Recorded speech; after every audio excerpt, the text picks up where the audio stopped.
கர்நாடக அணைகளிலிருந்து கூடுதல் தண்ணீர் திறக்க வலியுறுத்தி தேசிய தென்னிந்திய நதிகள் இணைப்பு சங்க விவசாயிகள் காவிரி ஆற்று மணலில் புதையுண்டு போராட்டத்தில் ஈடுபட்டனர்.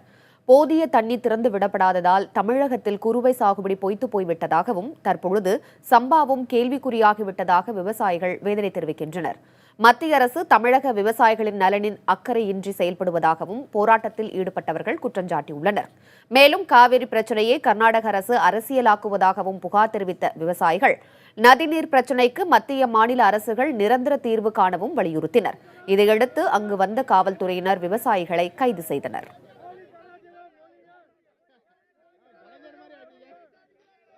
மத்திய அரசு தமிழகத்துக்கு துரோகம் செய்யுது.